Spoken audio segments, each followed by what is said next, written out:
태아그룹의 심장부. 70층의 이그제큐티브 보드룸은 숨 막히는 침묵에 잠겨 있었다. 서울의 스카이라인이 통유리창 너머로 아득하게 펼쳐져 있었지만 회의실 안의 공기는 그보다 더 차가웠다. 방금 전까지 4분기 실적 보고를 냉철하게 진행하던 CEO 강태준의 목소리가 멈춘 순간 모든 임원의 시선은 테이블 상석에 앉은 한 남자에게로 향했다. 태아그룹의 창업주이자 살아있는 신화, 강 회장이었다. 노 회장은 서류를 들여다보지도 않은 채 자신의 손자이자 그룹의 총수인 태준을 지그시 응시했다. 분기 실적은 숫자에 불과하다. 강 회장의 낮고 쉰 목소리가 무거운 정적을 깨뜨렸다. 그 목소리에는 실적에 대한 만족감이 아닌 근본적인 불만이 담겨 있었다. 내가 궁금한 것은 태하의 다음 10년이다. 태준아, 네가 만들어야 할 미래 말이다. 그는 미래라는 단어에 의도적으로 힘을 실었다. 회의실의 모든 임원들은 숨을 죽였다. 이것은 경영에 대한 질책이 아니었다. 후계자 문제에 대한 공개적인 압박이었다. 강태준은 완벽하게 재단된 수트처럼 굳은 표정을 유지했다. 35의 나이로 대한민국 10대 그룹을 이끄는 그는 감정을 드러내는 법을 잊은 지 오래였다. 신사업 포트폴리오는 계획대로 진행 중입니다. 10년 후의 태아를 위한 기반입니다. 그의 목소리는 차가웠지만 그 안에는 조용한 분노가 서려 있었다. 그는 할아버지가 진정으로 원하는 답을 알고 있었다. 그리고 그것은 자신이 절대로 줄 수 없는 것이었다. 기반 껍데기뿐인 기반이 무슨 소용이냐. 강 회장이 지팡이로 바닥을 내리쳤다. 왕자는 피로 이어지는 것이다. 후계자가 없는 왕조는 무너질 뿐이야. 그 말은 태준의 가장 아픈 상처를 공개적으로 후벼 파는 잔인한 채찍질이었다. 5년 전 의문의 차량 사고. 그 사고로 그는 약혼녀를 잃었고 또 다른 치명적인 것을 상실했다고 진단받았다.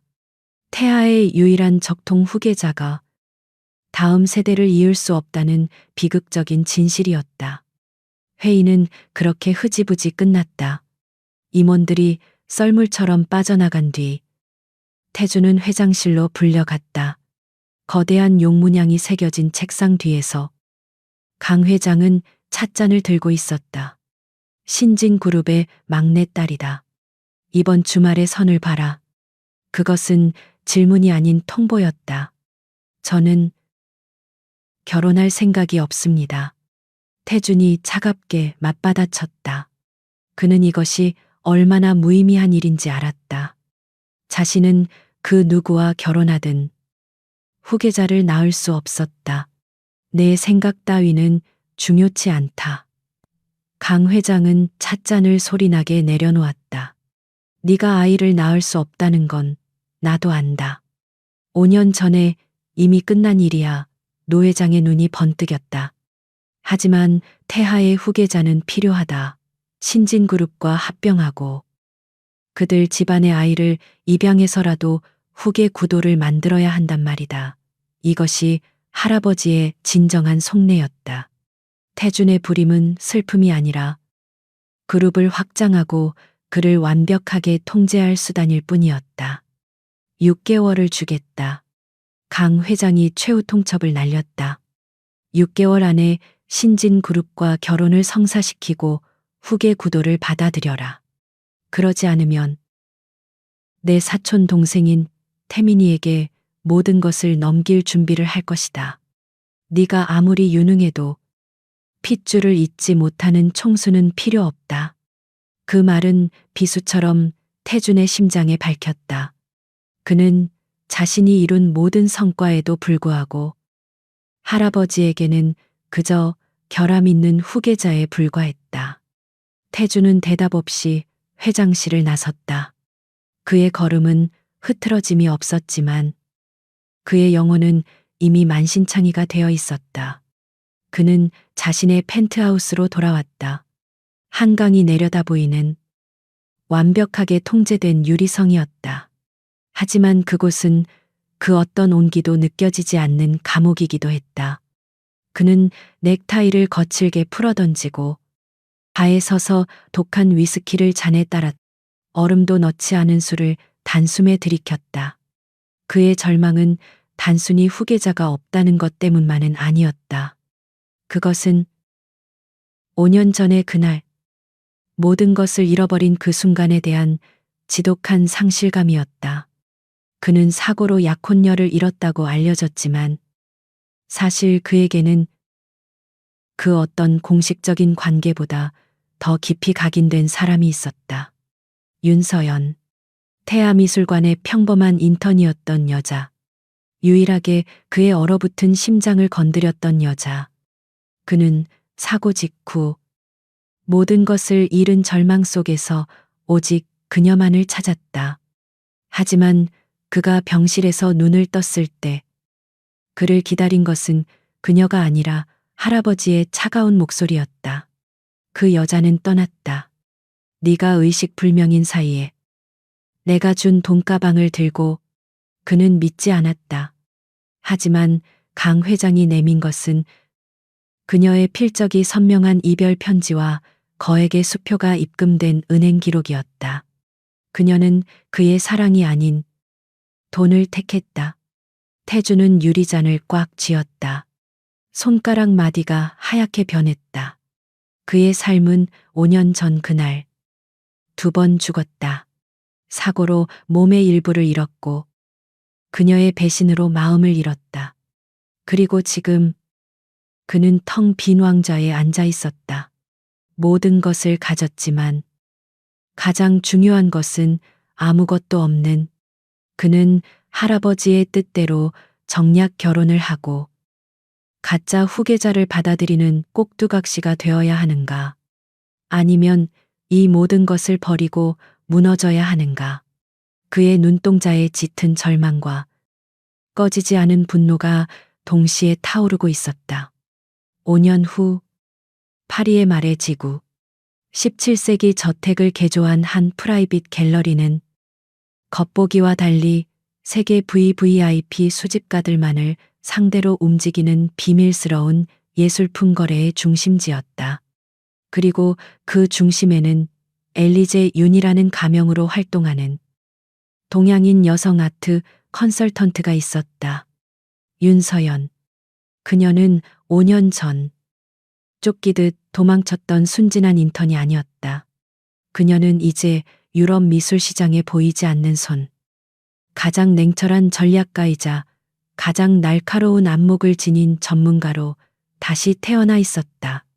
그녀는 방금 전 러시아 석유 재벌과의 치열한 경합 끝에 제네바 프리포트에 30년간 잠들어 있던 모네의 미발표작을 성공적으로 낙찰시켰다.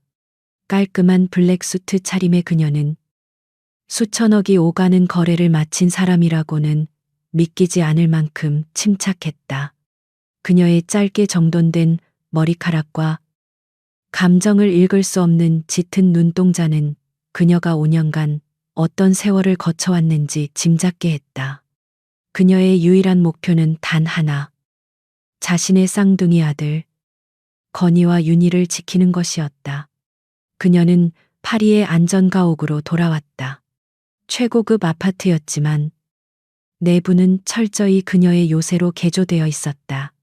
그녀가 태블릿 PC를 켜자 서울발 긴급 메시지가 깜박였다. 조선백자 월화정인 매각 결정. 태아미술관 비공개 경매. 그녀의 미간이 좁혀졌다. 월화정인. 그것은 단순한 도자기가 아니었다. 그것은 5년 전 그녀가 인턴 시절 태중과 함께 발굴하고 복원 계획을 세웠던 두 사람만의 비밀 같은 작품이었다. 그것이 시장에 나온다는 것은 태아그룹 내부에 혹은 강 회장의 심경에 큰 변화가 생겼다는 뜻이었다. 그리고 더 심각한 문제는 그녀의 유일한 고객이자 스승이었던 프랑스의 고미술 수집가가 병상에서 그녀에게 마지막 유언처럼 그 작품을 되찾아 달라 부탁했다는 사실이었다. 그녀는 선택의 기로에 섰다. 맹세코 다시는 밟지 않으리라 다짐했던 땅. 서울, 그 지옥으로 돌아가야만 하는가. 그녀는 망설였다. 하지만 그녀는 더 이상 도망치는 윤서연이 아니었다. 그녀는 엘리제 윤이었다. 그녀는 자신의 아이들을 지키기 위해 그 어떤 위험도 정면으로 돌파하는 법을 배웠다. 그녀는 아이들을 파리의 안전가옥에 신뢰할 수 있는 보모와 경호팀에게 맡겼다. 그리고 가장 빠르고 가장 은밀한 루트를 통해 서울로 향하는 비행기에 몸을 실었다. 그녀의 짐가방에는 경매 도록이 아닌 철저히 위장된 신분과 만약의 사태를 대비한 비상 탈출 계획서가 들어 있었다. 서울, 태아그룹이 주최하는 VVIP 비공개 자선 경매가 열리는 날이었다. 경매장은 태아미술관의 가장 깊숙한 곳. 오직 초대받은 50명에게만 공개되는 특별 전시실이었다. 삼엄한 경호 속 대한민국의 네로라 하는 재벌 총수들과 미술계의 거물들이 속속 도착했다. 강태준 역시 이 행사의 주최자로서 그리고 할아버지의 감시 속에서 마지못해 자리를 지키고 있었다. 그는 여전히 6개월 시한부 통보의 절망감에서 벗어나지 못한 채 로봇처럼 사람들에게 인사하고 있었다. 경매가 중반으로 접어들고 마침내 그것이 등장했다. 순백의 다랑아리, 월화정인, 경매장의 모든 불빛이 꺼지고 오직 그 도자기 하나만이 영롱한 빛을 발했다. 강태준은 저도 모르게 숨을 죽였다. 5년 전 그는 이 도자기를 보며 서연에게 말했다. 이것 봐. 완벽하지 않지만 서로를 꽉 채워주고 있잖아. 우리처럼 그날의 기억이 배신당한 기억과 뒤엉켜 그의 가슴을 찔렀다. 그는 이 도자기가 경매에 나오는 것조차 막지 못한 자신의 무력함에 혐오감을 느꼈다. 그때였다. 경매사의 호가가 시작되고 몇몇 수집가들이 조심스럽게 패드를 들었다. 가격이 순식간에 100억을 넘어섰. 강태준은 그저 이 지긋지긋한 경매가 빨리 끝나기만을 바랐다. 바로 그 순간 경매장 가장 뒤쪽 어둠 속에 잠겨 있던 한 좌석에서 낮지만 단호한 목소리가 흘러나왔다. 200억. 모든 시선이 그쪽으로 향했다. 경매장이 술렁였다. 패들이 아닌 목소리로 직접 호가한 무례함. 하지만 그 금액은 모든 무례함을 압도했다. 강태준의 시선 역시 그 어둠 속에 이방인을 향했다. 조명이 그녀를 비췄다. 짙은 남색 실크 드레스를 입은 낯선 동양인 여성이었다. 그녀는 그 어떤 장신구도 하지 않았지만 그 존재감만으로도 주변을 압도했다. 그녀는 파리에서 온 아트 컨설턴트 엘리제 윤으로 자신을 소개했다. 태주는 그녀에게서 시선을 뗄 수 없었다. 낯설었다. 분명 처음 보는 얼굴이었다. 하지만 저 얼음장 같은 눈빛, 그리고 저 굳게 담은 입술선, 낯설지만 끔찍하게도 익숙했다. 210억, 다른 수집가가 소리쳤다. 300억, 엘리제 윤은 한치의 망설임도 없이 다시 불렀다. 경매장은 이제 경악을 넘어 전율했다. 저 여자는 대체 누구인가? 저것은 구매 의사가 아니라 전쟁 선포였다. 강태준은 자리에서 일어날 뻔했다. 300억, 저 도자기는 그 정도의 가치가 없었다. 저것은 명백한 도발이었다. 그녀는 대체 왜 저 도자기에 저토록 집착하는가? 그녀가 마침내 천천히 고개를 돌렸다. 마치 경매장의 분위기를 살피는 듯 무심한 시선이었다. 그녀의 눈동자가 좌중을 훑었고 마침내 연단 근처에 서 있는 강태준에게 닿았다. 5년 만의 조우였다. 시간은 그들 사이에서 얼어붙었다. 수많은 불빛과 사람들, 경매사의 외침 소리가 아득하게 멀어졌다. 그 공간에는 오직 5년의 세월을 사이에 둔 두 사람만이 존재했다. 강태준의 동공이 격렬하게 흔들렸다. 윤서연. 아니, 윤서연일 리가 없었다. 5년 전, 돈가방을 들고 도망쳤던 순진하고 겁 많던 그 인턴은 이런 눈빛을 할 수 없었다. 이 여자는 낯선 사람이었다. 하지만 그의 심장은, 그의 본능은 끔찍한 비명을 지르고 있었다. 그녀라고, 그가 그토록 증오하고 또한 그리워했던 바로 그 여자라고. 그녀는 어떻게, 대체 왜? 윤서연은 그 시선을 피하지 않았다. 그녀의 훈련된 포커페이스는 완벽했다. 그녀의 심장이 발밑으로 꺼지는 듯한 공포에 휩싸였지만 그녀는 내색하지 않았다. 강태준. 5년 만에 마주한 그는 기억 속에 다정했던 모습 대신 절망과 분노로 더 날카로워지고 더 차가워져 있었다. 그녀는 그가 자신의 아이들의 아버지임을, 그리고 자신을 파괴할 수 있는 유일한 남자임을 다시 한번 상기했다.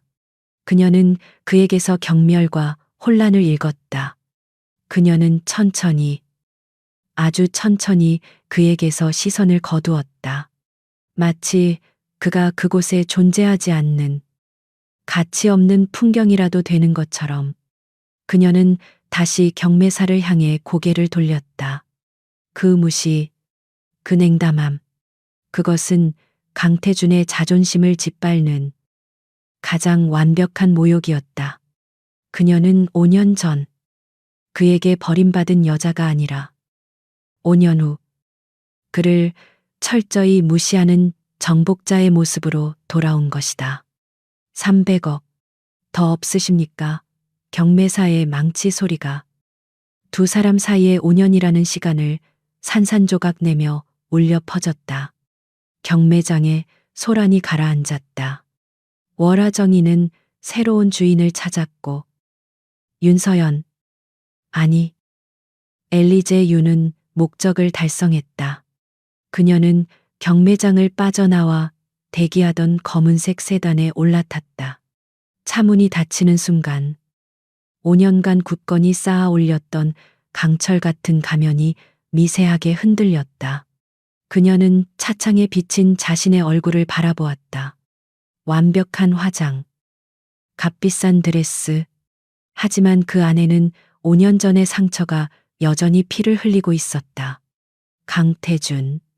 그를 다시 마주한 것은 그녀의 가장 치밀한 계획에도 없던 최악의 변수였다. 강태준은 자신의 사무실로 돌아오지 못했다. 그는 미술관 꼭대기, 불 꺼진 VIP 라운지에서 홀로 서 있었다. 엘리제윤. 그 이름이 혀끝에서 독처럼 맴돌았다. 5년 전에 윤서연. 돈을 받고 자신을 배신했던 여자. 그런데 어째서 그녀는 정복자처럼 돌아왔는가? 300억. 그것은 도자기 값이 아니었다. 그것은 자신을 향한 모욕이었고 5년의 세월을 비웃는 조롱이었다. 그는 그녀의 그 차가운 눈빛, 자신을 완벽한 타인처럼 스쳐 지나가던 그 무시를 잊을 수 없었다. 그는 비서실장 김비서를 호출했다. 김비서는 태준의 그림자이자 가장 유능한 칼이었다. 파리의 엘리제윤, 5년간의 모든 행적, 자금줄, 그리고 그녀가 윤서연이 맞는지 24시간 안에 내 책상 위에 올려놔. 태준의 목소리는 얼음처럼 차가웠다. 그는 혼란스러웠지만 그 혼란을 분노로 덮고 있었다. 그녀가 어떻게 감히 자신의 영토에 저토록 오만한 모습으로 다시 발을 들일 수 있단 말인가? 그는 이 혼란의 근원을 뿌리 뽑아야만 했다. 한편 서울의 최고급 호텔인 시그니엘 스위트룸. 윤서연은 문을 잠그자마자 방 안쪽의 침실 문을 열었. 괜찮았어. 그곳에는 그녀가 파리에서부터 비밀리에 동행한 신뢰할 수 있는 보모와 그녀의 목숨보다 소중한 두 아들, 건희와 윤희가 있었다. 아이들은 낯선 환경에 조금 지쳐 있었지만 엄마를 보자 환하게 웃었다. 그녀는 아이들을 끌어안았다. 이 아이들을 지키기 위해 그녀는 지옥으로 돌아온 것이다. 강태준. 그를 다시 마주한 것은 최악의 시나리오였다. 그녀는 월화정인을 확보했지만 승리의 기쁨은 없었다. 그녀는 즉시 비서에게 연락했다. 플랜 C로 전환한다. 내일 아침 전세기를 준비해. 공항으로 가는 모든 루트를 재확인하고 어떤 추적도 따돌릴 수 있게 해. 그녀는 더 이상 서울에 단 하루도 머물 수 없었다. 강태준이 혹은 그의 할아버지인 강 회장이 자신의 존재를 눈치챈 순간 아이들은 위험해진다. 그녀의 모든 전략은 오직 아이들의 보호에 맞춰져 있었다. 다음 날 아침 시그니엘 호텔 1층 로비. 윤서연은 선글라스와 스카프로 얼굴을 반쯤 가린 채 결제를 서두르고 있었다. 보모와 아이들은 이미 지하 주차장의 비밀 통로를 통해 차에 탑승하기로 되어 있었다. 모든 것이 완벽하게 계산된 탈출극이었다. 그녀가 마지막 서류에 서명을 하려던 순간 로비 엘리베이터 문이 열리며 그녀가 가장 경계했던 인물, 태아그룹의 김 비서가 내렸다. 그는 어젯밤 강태준의 명령을 받고 엘리제 윤을 추적하러 온 것이었다. 김 비서는 로비 데스크에서 엘리제 윤의 정보를 캐내려던 참이었다. 바로 그때 소란이 일어났다. 건아, 윤아 거기서 보모의 다급한 외침이 들렸다. 5살 남자아이들의 호기심은 그 어떤 통제보다 강했다. 화려한 로비의 대형 수족관을 발견한 쌍둥이가 보모의 손을 뿌리치고 엘리베이터 홀을 가로질러 달려 나온 것이다. 조심해. 서연이 비명을 질렀지만 너무 늦었다. 그녀의 심장이 멎는 것 같았다. 두 아이는 정확히 김 비서의 다리에 정면으로 부딪혔다. 죄송합니다. 보모가 사색이 되어 달려왔다. 김 비서는 이라고 말하려다 자신을 올려다보는 두 아이의 얼굴을 보고 그 자리에 얼어붙었다. 그는 숨이 멎는 듯했다. 이 얼굴, 이 눈매, 이 오만한 듯한 입술. 그는 이 얼굴을 매일 아침마다 보았다. 아니, 정확히는 강태준 회장의 집무실 책상 위에 놓인 태아그룹 창업주와 어린 강태준이 함께 찍힌 바로 그 5살짜리 꼬마의 얼굴과 소름 끼치도록 완벽하게 똑같았다. 시계는 5년 전 늦은 봄의 밤으로 거슬러 올라간다. 태아미술관의 불 꺼진 기획실, 가딘턴 딱지를 뗀 24살의 윤서연은 그녀가 월화 정인이라 이름 붙인 다랑아리의 복원 계획서에 몰두해 있었다. 그녀의 열정은 단순한 인턴의 그것을 넘어섰다. 그리고 그 열정을 알아본 유일한 사람이 태아의 젊은 CEO 강태준이었다. 그는 그날 밤 야근 중인 그녀를 발견했다.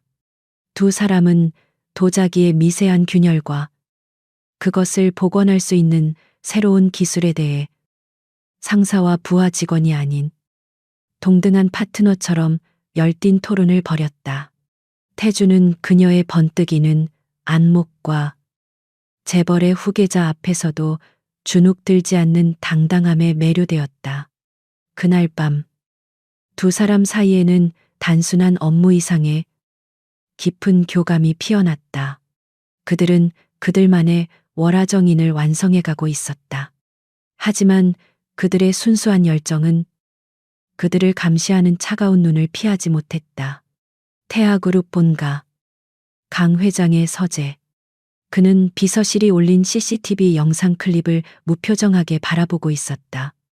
화면 속에는 자신의 완벽한 후계자인 손자가 천안 인턴 계집과 함께 웃고 있는 모습이 담겨 있었다. 강 회장은 그 미소를 태아의 순수 혈통에 침입한 바이러스로 여겼다. 그는 전화기를 들지 않았다.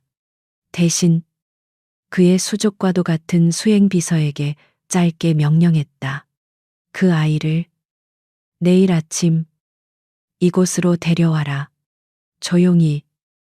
다음 날 아침 윤서연은 공식적인 회장님 호출이라는 말에 태준과의 프로젝트를 인정받는 자리인 줄 알고 들뜬 마음으로 본가로 향했다.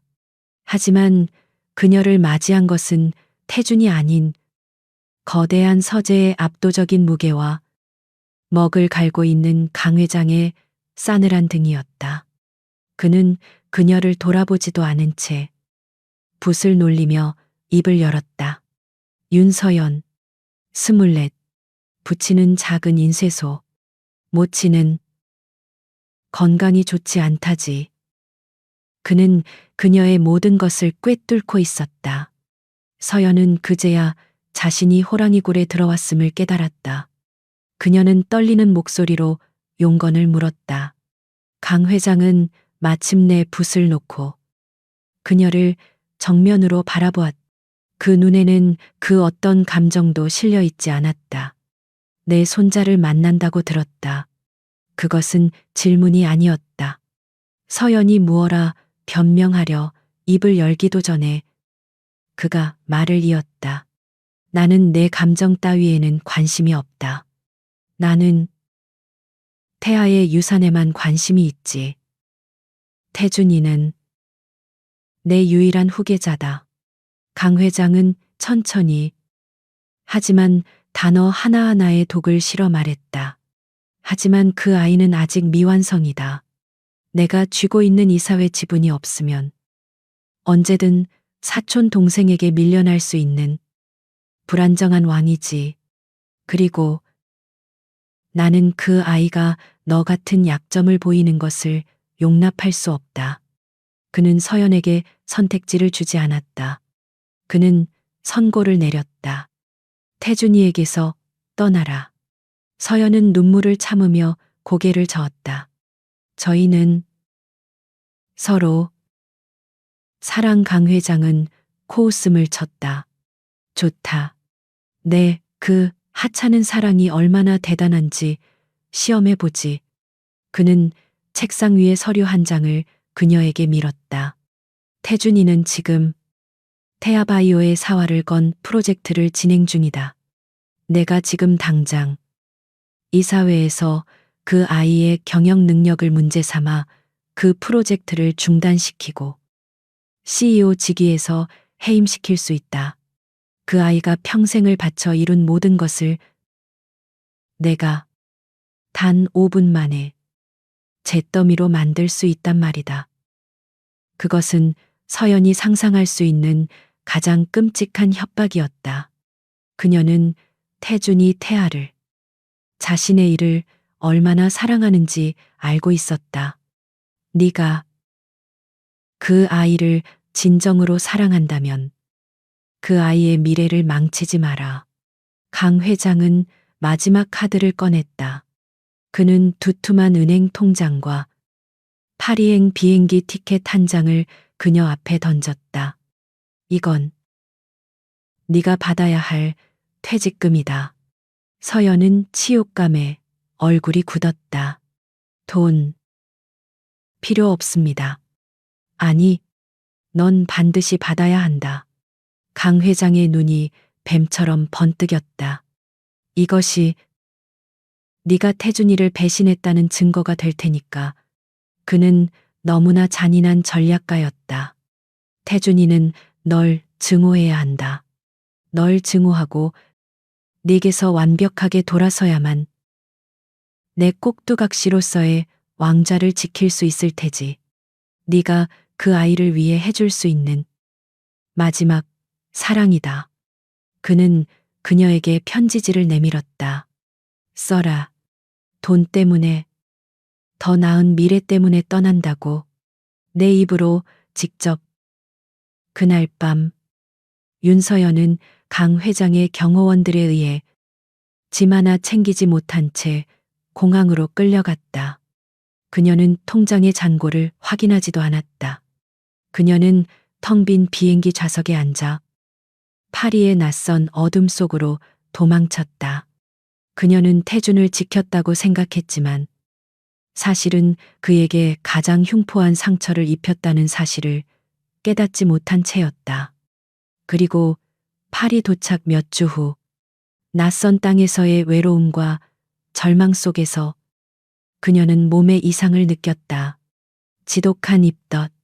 그녀는 설마 하는 마음으로 떨리는 손으로 테스트기를 확인했다. 두 줄. 그녀는 작은 클리닉을 찾아갔고 의사는 초음파 모니터를 보여주며 환하게 웃었다. 축하합니다. 아주 건강하네요. 그런데 여기 하나. 그리고 여기 또 하나. 쌍둥이군요. 그 순간 윤서연의 세상은 무너진 것이 아니었다. 그녀의 세상은 그 두 개의 심장 소리와 함께 지독하고도 강인하게 다시 시작되고 있었다. 강태준의 펜트하우스, 통유리창 너머로 서울의 야경이 쏟아져 들어오고 있었지만 방 안의 공기는 그보다 더 차갑게 얼어붙어 있었다. 다시 말해봐. 강태준의 목소리는 쇳소리가 섞인 듯 낮게 가라앉아 있었다. 그의 앞에는 방금 호텔에서 복귀한 김 비서가 감히 주군의 얼굴을 마주보지 못한 채 고개를 숙이고 있었다. 김 비서는 지난 10년간 강태준을 보좌하며 그 어떤 위기 상황에서도 평정심을 잃지 않았던 최고의 엘리트였다. 하지만 지금 그의 목소리는 그가 평생 느껴보지 못한 경악과 혼란으로 미세하게 떨리고 있었다. 아이들, 쌍둥이 남자, 이 두 명이 엘리제윤, 아니, 윤서연 씨와 함께 있었습니다. 김 비서는 마른 입술을 핥았. 그는 자신이 지금 보고하는 이 내용이 어쩌면 태아그룹 전체를 뒤흔들 핵폭탄의 기폭 장치가 될 수도 있음을 직감했다. 그리고 그 아이들의 얼굴이. 그는 차마 말을 잇지 못하고 대신 자신이 몰래 촬영한 흐릿하지만 결정적인 사진 한 장을 태블릿 PC에 띄워 강태준의 책상 위로 밀었다. 사진 속에는 호텔 로비의 대리석 바닥에 넘어진 두 아이의 당황한 얼굴이 담겨 있었다. 강태준은 그 사진을 보는 순간 숨이 멎는 것을 느꼈다. 어젯밤 경매장에서 느꼈던 혼란과는 차원이 다른 거대한 망치로 머리를 맞은 듯한 충격이었다. 김 비서가 과장한 것이 아니었다. 그것은 닮은 수준이 아니었다. 그것은 부정이었다. 5년 전 강 회장이 그에게 내밀었던, 그가 불임이라고 확신하게 만들었던 바로 그 진단서에 대한 완벽한 부정이었다. 이건. 태준은 자신도 모르게 중얼거렸다. 그의 첫 반응은 김 비서의 보고에 대한 긍정이 아닌 자신의 현실을 향한 절박한 부인이었다. 이건 우연일 뿐이야. 세상에는 닮은 사람이. 하지만 그는 말을 끝맺지 못했다. 그의 이성은 이것이 우연이 아님을, 그의 본능이 이 아이들이 자신의 피임을 비명처럼 외치고 있음을 알고 있었다. 그의 심장이 거칠게 뛰기 시작했다. 5년 동안 단 한 번도 뛰지 않았던 것처럼. 회장님, 김 비서가 고개를 들었다. 그의 눈에는 동요와 함께 주군을 향한 확고한 충성심이 서려 있었다. 윤서연 씨는 그 아이들이 저와 마주치자마자 모든 것을 버리고 플랜 C를 외치며 도망쳤습니다. 경호팀의 보고에 따르면 그녀는 원래 예약했던 민항기가 아닌 김포의 비밀 경납고에 대기 중이던 전세기를 이용해 10분 전 파리로 다시 떠났습니다. 그 패닉에 찬 도주. 그것이 그 어떤 증거보다 확실한 자백이었다. 강태준은 눈을 감았다. 분노가 아닌 차가운 이성이 그의 머리를 장악하기 시작했다. 그는 더 이상 5년 전 사랑에 배신당한 남자가 아니었다.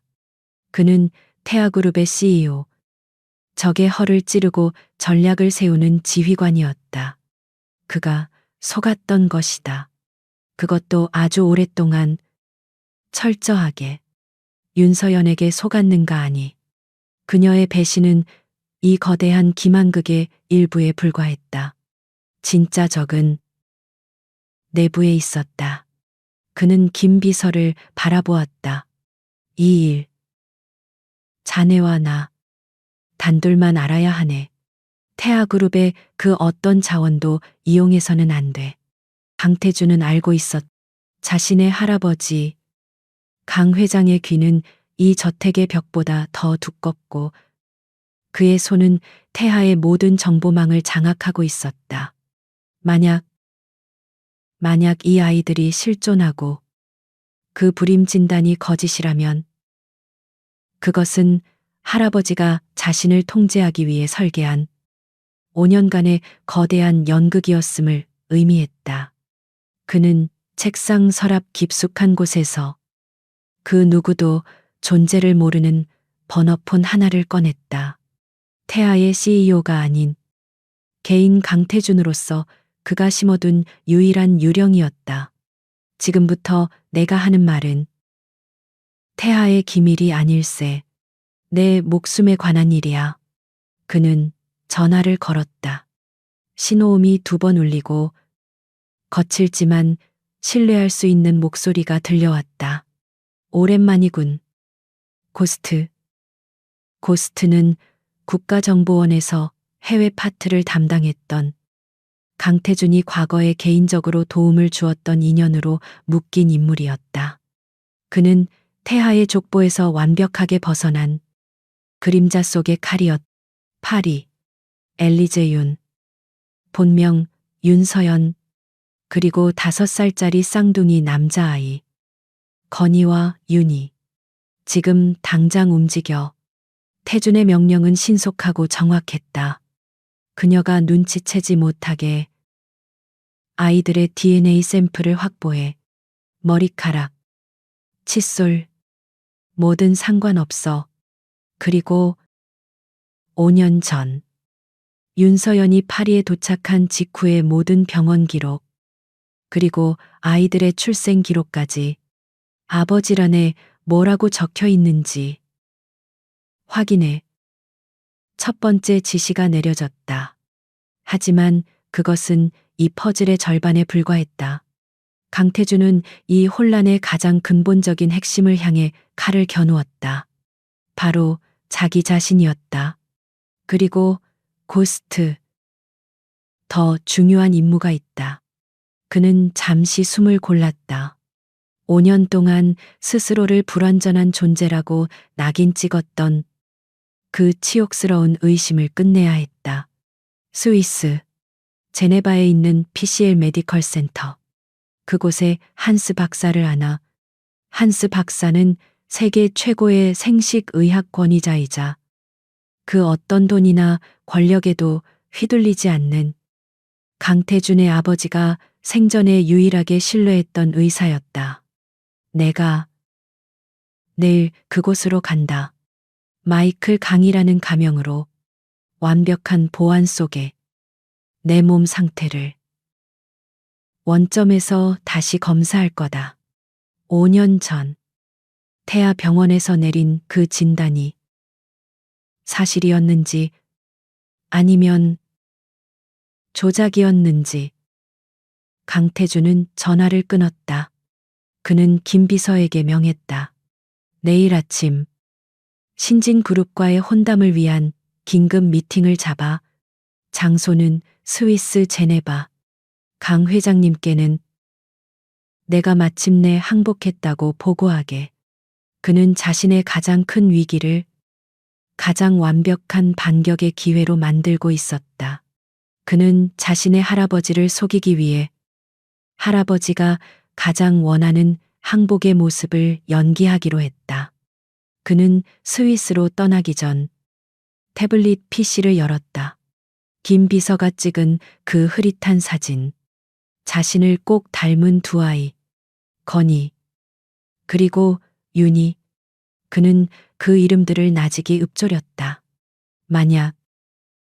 만약 이 모든 것이 사실이라면 윤서연, 당신은 대체 어떤 마음으로 5년 동안 그는 분노와 그리움 그리고 배신감이 뒤섞인 복잡한 감정의 소용돌이 속에서 자신의 운명을 건 가장 위험한 도박을 향해 한 걸음 내뒤 스위스 제네바 레만 호수가 내려다 보이는 PCL 메디컬 센터의 VIP 스위트룸은 병실이라기보다는 5성급 호텔의 페트라 하우스에 가까웠다.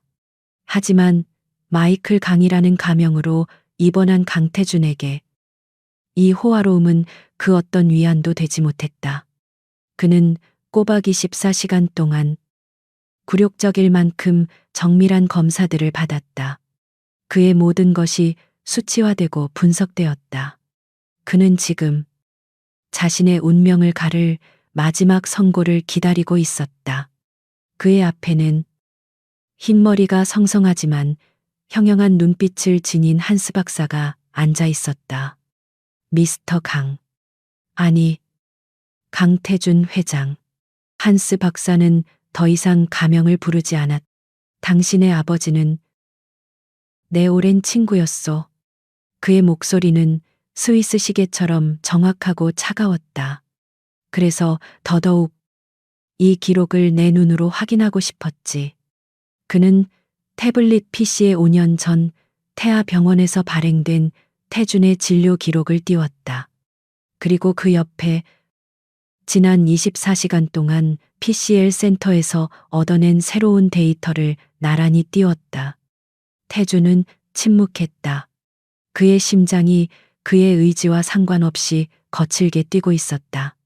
5년 전 사고. 아주 심각했더군. 한스 박사가 입을 열었다. 골반 부위의 충격.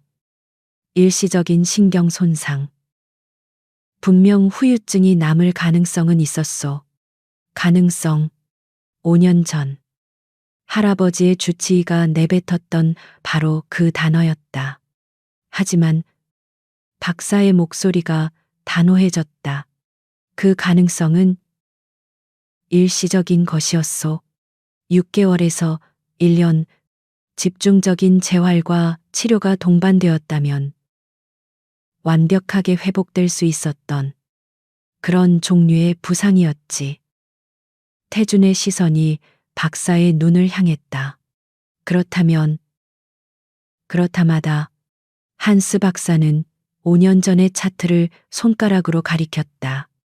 이건 명백한 살인이요. 의학적 살인. 누군가가 당신의 일시적인 가능성을 영구적인 불임으로 둔갑시켰어. 이 데이터는 조작되었어. 교묘하게. 하지만 완벽하게. 강태준 회장. 당신은 지난 5년간 단 한 번도 불임이었던 적이 없소. 당신은 아버지가 될 수 있는 완벽하게 건강한 남성이오. 그 선고가 내려지는 순간 강태준은 거대한 망치로 뒤통수를 맞은 듯한 충격을 받았다. 그가 5년간 스스로를 가두었던 불임이라는 감옥은 애초에 존재하지 않았던 것이다. 그것은 완벽하게 설계된 거짓이었다. 그렇다면 김 비서가 호텔에서 봤던 그 아이들, 윤서연, 그 모든 것이 그의 머릿속에서 폭풍처럼 휘몰아쳤다. 바로 그때였다. 그가 지난 24시간 동안 스위스에 있다는 사실을 위장하기 위해 꺼두었던 번호폰이 마치 이 순간을 기다렸다는 듯이 코트 주머니 안에서 격렬하게 진동했다. 고스트였다. 태주는 한스 박사에게 양해를 구하고 떨리는 손으로 전화를 받지 않고 문자 메시지를 확인했다. 고스트는 말이 많은 타입이 아니었다. 메시지는 단 2개였다. 첫 번째 메시지. DNA 샘플 확보 성공. 파리 제1 사설 랩 결과. 그리고 그 아래 PDF 파일 하나가 첨부되어 있었다. 그는 파일을 열었다. 부강태준 추정 자즈일. 이윤건. 윤윤 가명. 친자 확률 99. 999. 숫자가 그의 동공을 파고들었다. 99. 999. 두 번째 메시지가 연이어 도착했다. 5년 전 윤서연 파리 도착 직후 산부인과 기록 확보, 임신 8주차 확인, 출생 기록. 아버지라는 공란, 현재 아이들과 함께 파리 외곽 샤토로 이동. 경호 수준. A급 이상. 접근 불가. 강태준은 그 자리에 서 있었다. 그의 손에 들린 2개의 진실. 하나는 스위스에서, 하나는 파리에서 날아온 그의 5년을 통째로 뒤엎는 진실이었다. 그는 아버지가 될 수 있었고, 그리고 이미 아버지였다. 그것도 그가 그토록 증오했던 여자, 윤서연과의 사이에서. 하지만 그의 가슴 속에서 차오른 것은 기쁨이 아니었다. 그것은 지옥의 밑바닥에서부터 끓어오르는 차갑고도 무서운 분노였다. 그는 속았다. 자신의 할아버지, 강 회장에게. 그 노인은 손자의 육체적 상실을 이용한 것이 아니었다. 그는 애초에 상실을 창조해냈다. 자신을 완벽하게 통제하고 신진그룹과의 정략 결혼을 통해 태아를 삼키려는 거대한 그림. 그 그림 속에서 자신은 그저 불임이라는 족쇄에 채워진 꼭두각시 왕이었을 뿐이다. 그리고 윤서연. 그녀는 돈 때문에 자신을 버린 것이 아니었다. 그녀는 자신의 아이들을 할아버지의 마수로부터 지키기 위해 5년 동안 도망쳤던 것이다. 강태준은 한스 박사에게 고개를 숙였다. 진실을 알려주셔서 감사합니다. 박사님. 그는 돌아서서 스위트룸을 나섰다. 그의 눈은 알프스의 만년설보다 더 차갑게 빛나고 있었다. 그는 더 이상 상처 입은 후계자가 아니었다. 그는 자신의 왕국을 되찾고 자신의 아들들을 지켜야 하는 분노한 왕이었다. 그는 김 비서에게 전화를 걸었다. 김 비서, 당장 서울행 비행기 준비해. 신진그룹과의 미팅은 취소됐다고. 그는 잠시 말을 끊었다가 번호폰을 다시 들었다. 고스트에게 마지막 명령을 내렸다. 파리, 윤서연을 보호해. 내 허락 없이는 그 누구도 그 여자와 아이들 근처에 10m 이상 접근하게 두지 마. 특히 서울에서 온 쥐새끼들은 모조리. 그는 전화를 끊고 창밖의 평화로운 제네바 호수를 바라보았다. 전쟁은 이제 시작이었다. 파리 외곽. 17세기부터 존재했던 고성은 짙은 녹음과 높은 담장으로 외부 세계와 완벽하게 단절되어 있었다. 윤서연이 엘리제 윤으로서 축적한 부와 고스트가 제공한 철통 같은 보안이 이중으로 그녀의 성역을 감싸고 있었다. 강태준은 헬기에서 내려 5년간 자신의 아이들이 자라난 그 낯선 땅을 밟았다. 공기는 서울과 달리 차고 상쾌했지만 그의 가슴속은 폭풍 전야의 긴장감으로 뜨거웠다. 고스트의 요원들이 그림자처럼 그를 성의 입구로 안내했다. 그는 정원에서 그녀를 먼저 만났다. 아니, 아이들을 먼저 만났다. 잔디밭 위에서 두 아이가 나무 칼을 들고 소리를 지르며 뛰어놀고 있었다. 그가 5년간 사진으로만 보았던 자신의 피를 이은 존재들. 건이와 윤이. 한 아이는 거칠 것 없이 돌진했고 다른 아이는 그런 형을 피해 요리조리 피하며 전략을 짜는 듯했다. 태주는 그 자리에 멈춰 섰다. 5년간의 분노, 배신감, 절망, 그 모든 것이 아이들의 웃음소리 앞에서 속절없이 무너져 내렸다. 이것이 그가 빼앗겼던 미래였다. 여기까지. 무슨 일이죠? 테라스에서 그 광경을 지켜보던 얼음장처럼 차가운 목소리가 들려왔다. 윤서연이었다.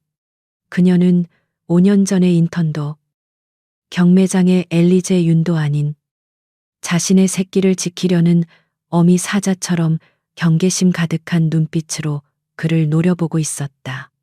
그녀의 손에는 아이들을 부를 비상 호출기가 들려 있었다. 아이들을 데리러 오셨나요? 태아의 후계자로서 그녀의 목소리에는 경멸이 담겨 있었다. 강태주는 아이들에게서 시선을 거두고 그녀를 정면으로 바라보았다. 그는 그녀가 예상했던 재벌가의 오만한 약탈자가 아니었다. 서연아, 5년 만에 처음으로 그는 그녀의 진짜 이름을 불렀다. 그 한마디에 서연의 어깨가 미세하게 움찔했다. 아이들을 보러 온 게 맞아. 하지만 데리러 온 게 아니야.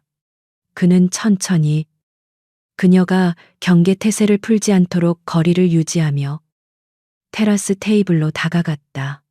그는 가방에서 서류 2개를 꺼내 테이블 위에 올려놓았다. 변호사들이 가득한 계약서가 아니었다. 첫 번째는 그가 스위스에서 받은 한스 박사의 서명이 담긴 진단서였다. 강태준. 5년 전 진단은 명백한 조작, fabricated. 서연은 그 문장을 보고 숨이 멎는 듯했다. 조작. 그는 나를 속였어. 태준의 목소리는 낮게 잠겨 있었. 내가 불임이라고. 5년 동안. 그래서 난 네가 날 버렸을 때 아이를 가졌을 거라고는 상상조차 하지 못했지. 서연의 눈동자가 격렬하게 흔들렸다. 그녀는 강 회장이 잔인한 사람인 줄은 알았지만 자신의 손자에게 이런 짓까지 벌였을 줄은 상상도 못했다. 그녀가 태준을 증오했던 가장 큰 이유. 자신을 믿지 않고 할아버지의 돈에 넘어간 배신자로 낙인 찍었던 그에 대한 원망이 순식간에 방향을 잃고 무너져 내렸다. 그렇다면 그래. 태준은 2번째 서류. 파리에서 날아온 DNA 보고서를 그녀 앞으로 밀었다. 99, 999. 그는 우리 둘 다를 속인 거야. 태준이 마침내 본론을 꺼냈다. 난 당신이 날 배신했다고 믿게 만들었고, 당신은 내가 당신을 찾지 않을 거라고 믿게 만들었지. 우린 그 노인의 거대한 체스판 위에서 서로를 증오하는 말에 불과했어. 그는 그녀의 눈을 똑바로 바라보았다. 이제 그 체스판을 뒤엎을 시간이야. 서연아, 나와 함께 서울로 돌아가자. 내 힘과 당신의 명분이 필요해. 함께 그를 끌어내리자. 그것은 거부할 수 없는 제안이었다. 태하의 왕과 유일한 후계자를 쥔 그녀의 연합. 완벽한 복수극이었다. 하지만 윤서연은 강태준이 5년간 잊고 있었던 그 여자였다. 그녀는 고개를 저었다. 아니요. 그 단호한 거절에 이번에는 태준이 당황했다. 아니라니, 이건 우리 모두를 위한 당신의 연합 제안은 거절하겠어요. 서연이 차갑게 말을 잘랐다. 무슨 뜻이지 아직도? 나를 믿지 못하는 건가? 믿음의 문제가 아니에요. 서연은 자리에서 일어나 방 안으로 들어갔. 그리고는 벽난로 뒤에 비밀 금고에서 작은 외장 하드 드라이브 하나를 꺼내왔다. 그녀는 그것을 테이블 위 태준의 서류들 옆에 놓았. 당신이 말했죠. 당신은 힘이 있고 나는 명분이 있다고. 틀렸어요. 나 역시 힘을 가지고 있거든. 그녀는 하드 드라이브를 노트북에 연결했다. 화면에 재생된 것은 5년 전 강 회장의 서재에서 이루어졌던 바로 그날의 대화였. 내 손자를 만난다고 들었다. 네가 그 아이를 진정으로 사랑한다면. 강 회장의 오만하고 잔인한 목소리가 서연이 가슴에 달고 있던 초소형 녹음기 당시 인턴 사원증에 숨겨져 있던을 통해 선명하게 흘러나왔다. 태준의 얼굴이 굳어졌. 이어서 그녀가 퇴직금으로 받았던 그 거액의 수표 사진. 그리고 그 돈이 강 회장의 비자금 계좌에서 흘러나온 것을 증명하는 5년간의 추적 기록이 나타났다. 난 5년 전에 도망친 게 아니에요. 강태준 씨. 서연의 눈이 맹수처럼 빛났다. 난 후퇴했던 거야. 이 증거들을 지키고 내 아이들을 안전하게 키울 수 있는 힘을 기르기 위해서. 난 당신이 날 구하러 오길 기다린 적 없어. 그녀는 노트북을 닫았다. 난 내 방식대로 내 아이들을 지킬 거야. 당신의 연합에 내 아이들의 목숨을 걸고 싶지 않아. 강태준은 그 자리에 서 있었다. 그는 충격에 휩싸였다. 그는 그녀를 5년 전 상처 입고 도망친 피해자라고 생각했다. 그가 구원해야 할 대상이라고.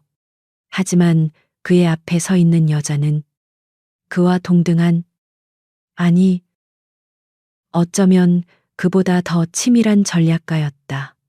그녀는 5년간 칼을 갈아왔다.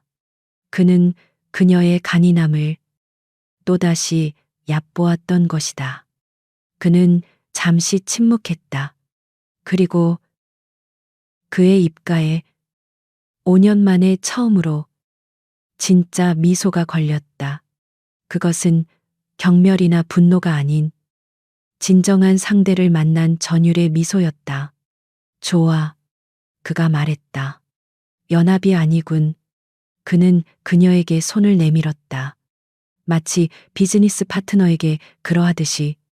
이건 합병이야. 당신의 전략과 나의 힘, 당신의 증거와 나의 지분. 어때? 윤서연 대표.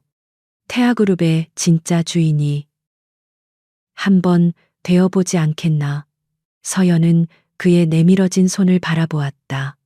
그리고 잠시 후 그녀 역시 차가운 미소와 함께 그 손을 굳게 맞잡았다. 두 사람의 전쟁은 이제 하나가 되었다. 태아그룹의 심장부, 강 회장의 집무실은 폭풍전야의 고요함 그 자체였다. 노 회장은 스위스에서 날아온 긴급 보고를 굳은 얼굴로 내려다보고 있었다. 강태준, 신진그룹과의 미팅 불참, 목적지 변경, 파리, 그리고 그 옆에 놓인 파리에서 방금 도착한 또 다른 정보, 엘리제 윤서연, 샤토드 메종의 은신 중, 강태준, 동샤토로 진입, 모든 조각이 맞춰졌다. 그의 완벽했던 5년의 계획, 50년의 철권 통치가 그가 가장 경멸했던 두 사람에 의해 뿌리부터 흔들리고 있었다. 강 회장의 눈이 이글거렸다. 감히 내 핏줄을 그 천한 계집이 그는 태준이 모든 것을 알았다는 것, 그리고 그가 자신의 것을 되찾으러 갔다는 것을 직감했다. 그의 편집증적인 집착이 이성을 마비시켰다. 그는 아이들을 구출해야 한다고, 그 계집의 손에서 회수해야 한다고 판단했다. 그는 자신의 사병처럼 움직이는 태아그룹의 공식 라인과는 전혀 다른 보안팀 수장에게 전화를 걸었다. 파리, 메종 샤토, 내 손자들을 데려와라. 당장 그 어떤 수단을 동원해서라도 그 여자는 걸리적거리면 처리해도 좋다. 그의 명령은 한때 태아를 이끌었던 전략가의 것이 아닌 모든 것을 잃을까 두려워하는 늙은 폭군의 발악이었다. 파리의 샤토. 하지만 그곳은 이미 텅 비어 있었다.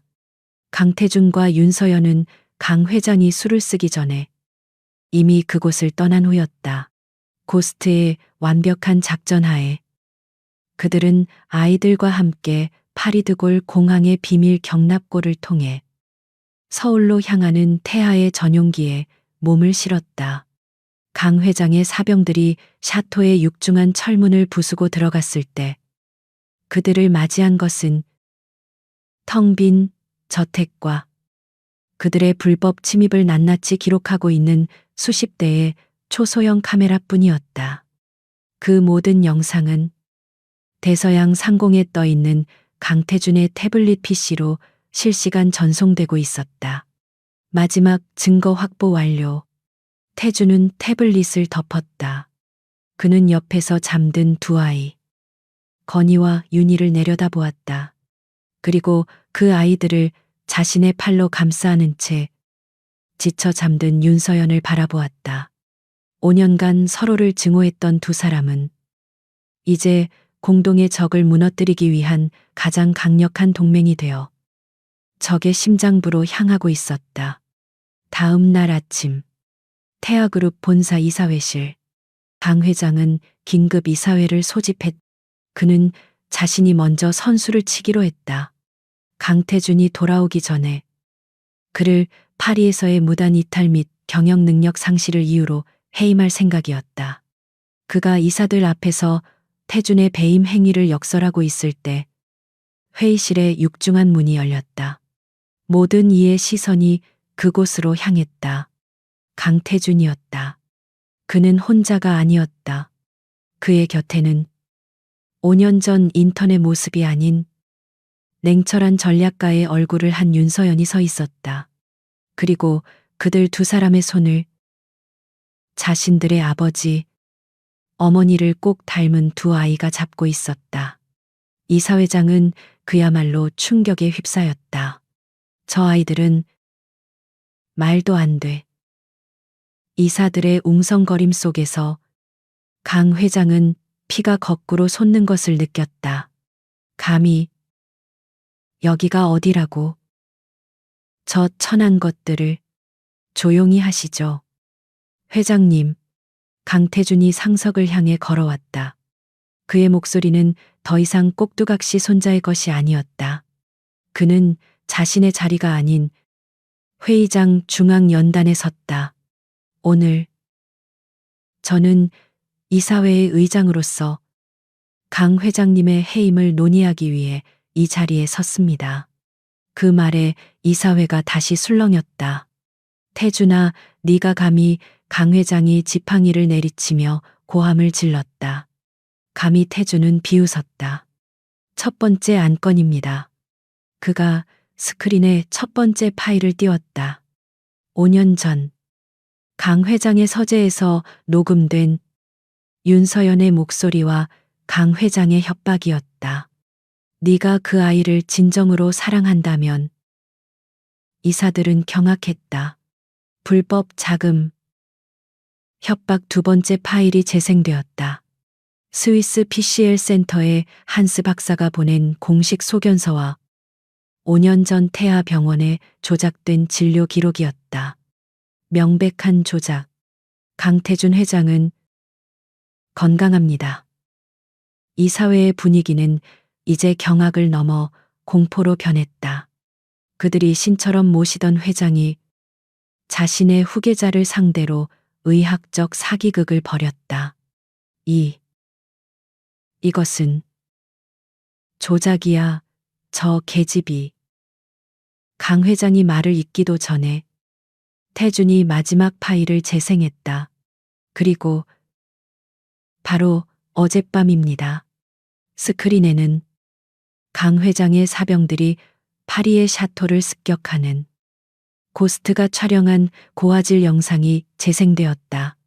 내 손자들을 데려와라. 그 여자는 처리해도 좋다. 납치교사, 살인교사 미수. 이사회장은 얼어붙었다. 강 회장은 그 자리에 무너져 내렸다. 그가 평생 쌓아 올린 명예, 권력, 그 모든 것이 단 10분 만에 잿더미가 되었다. 그는 더 이상 태아의 왕이 아니었다. 그는 범죄자일 뿐이었다. 강태준은 그를 차갑게 내려다보았다. 저는 강 회장님의 해임안 및 그룹의 경영권에서 영구히 배제하는 안건을 긴급 표결에 붙입니다. 아무도 반대하지 못했다. 아니, 모두가 앞다투어 찬성표를